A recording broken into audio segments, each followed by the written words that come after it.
¿En qué consisten las leyes nuevas? Cuando llegaron los españoles y conquistaron las nuevas tierras, entonces surge la necesidad de poblar estos territorios que estaban anexándose a la corona española.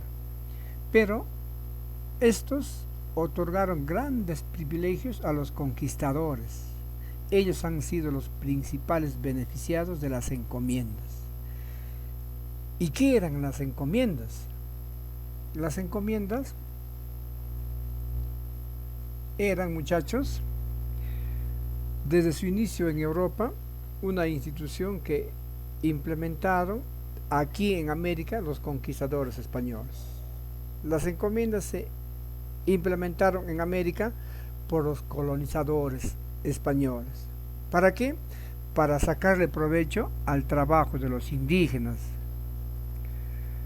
Él recibía como derecho el trabajo gratuito de los indígenas.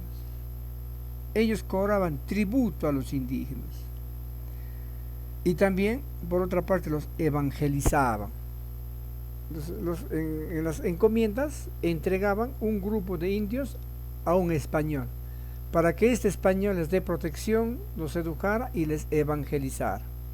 Por lo tanto, estos indígenas dejaron de ser dueños de su vida y pasaron a ser dependientes de un encomendero, quienes han vivido a costa de los indígenas estos primeros años de la conquista. Ha sido una forma de explotación inhumana en contra de los indígenas. Ahora, como fue una forma de explotación inhumana que estos aplicaban en contra de los pobres indígenas, hay que ver cuál ha sido la importancia de estas encomiendas. Las encomiendas han sido por muchas décadas entregadas a los españoles y a sus hijos, a sus descendientes, eran hereditarios. Y a raíz de esto, estos conquistadores lograron acumular grandes fortunas porque recibían de los indígenas tributos, recibían mano de obra gratuita, mientras el indígena trabajaba por ellos y le pagaba tributos. Estos españoles se dedicaron a la minería, al comercio y a la compra de tierras. Los primeros años de la colonización, en América no habían normas, no habían leyes que regularan los abusos que cometían los encomenderos. Y sobre todo, no había leyes que protegieran a los pobres indígenas del abuso de estos españoles. Eso fue en la primera etapa. Entonces, estos españoles, encomenderos, dueños de grandes haciendas, gozaron de un estatus social elevado en esta nueva sociedad a que ellos habían llegado, porque estos estaban monopolizando el poder político y económico. Ellos mismos se gobernaban y ellos mismos administraban sus riquezas. No había norma, no había leyes que regule este proceso. Entonces, estos vivían en casas grandes, tenían esclavos que eran los indígenas, e inclusive eran llevados en andas. Hasta ese nivel de abuso llegaron los primeros encomenderos contra los indígenas. Ahora, luego viene el proceso de defensa de los indígenas. Y este proceso de defensa a favor de los indígenas lo realizan desde la corona española. La corona española llegó a tener conocimiento de estos abusos que cometían los encomenderos, y en España forman una junta de consejeros para que decida cuál debe ser el método para colonizar América. Y hubieron dos representantes que habían sido elegidos por los reyes de España para determinar qué tipo de organización debían tener estas colonias. La situación era tan grave que obligó, pues, a la corona a buscar la forma. Carlos I organiza esta junta de consejeros y presentan a dos religiosos, a Juan Ginés de Sepúlveda y a Bartolomé de las Casas. ¿Para qué? Para que a través de las opiniones de estos dos consejeros se debe implementar la forma de gobernar las nuevas colonias. El primero fue Juan Ginés de Sepúlveda. ¿Qué dice este señor Ginés de Sepúlveda? Él escribió un libro que se llama Tratado de las justas causas de la guerra contra los indios.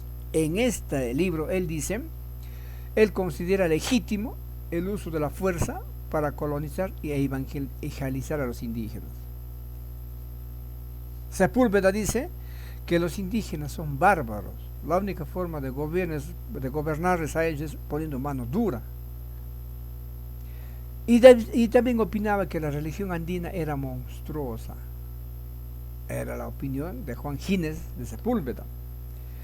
Pero Bartolomé de las Casas, él decía en su libro Apologética, Historia Sumaria, él decía que los indígenas eran seres racionales y que tenían sus propias expresiones culturales, así como lo tienen los diferentes pueblos que hay en el mundo.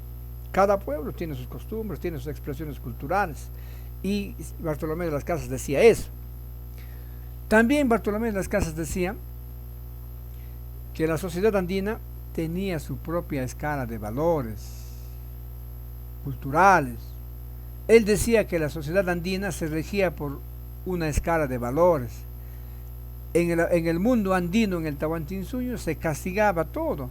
Se castigaba el adulterio, se castigaba el asesinato. Y este muestra preocupación por los más necesitados.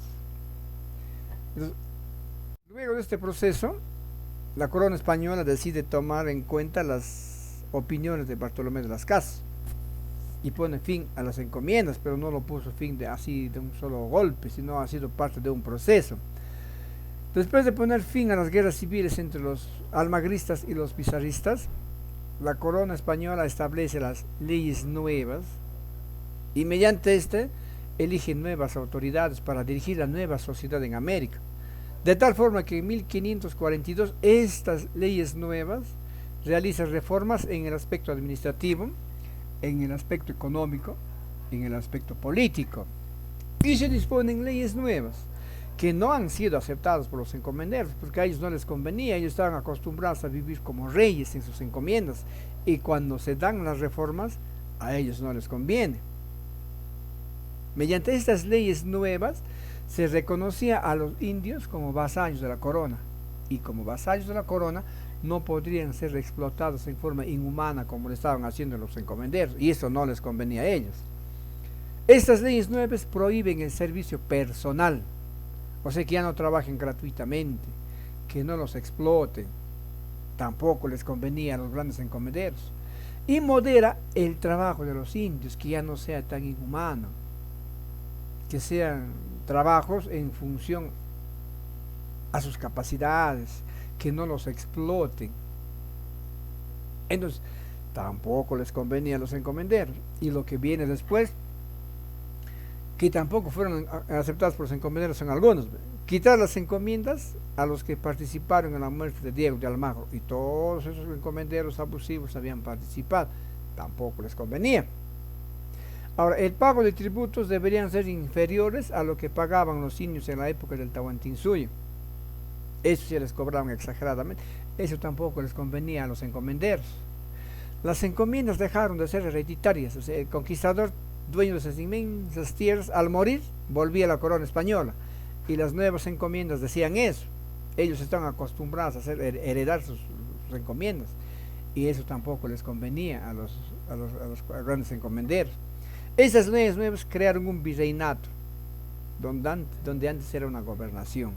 Y llega el primer virrey al Perú, don Blasco Núñez de Vela, quien tiene que hacer frente a eso. Vamos a ver la siguiente clase, creo yo, en el tercer bimestre, la rebelión de los grandes encomenderos, porque esas disposiciones de las leyes nuevas no les convenían a ellos. Entonces, lo que va a venir más adelante van a ser ya la rebelión de estos grandes encomenderos. Eso vamos a ver la próxima clase. Hoy terminamos acá. En la página 72 tienen ustedes que resolver la retroalimentación trabajando en clase, y también en la página 73 y 74 verificando el aprendizaje. Muchas gracias, jóvenes. Hasta aquí llegamos y nos vemos la próxima clase. Gracias.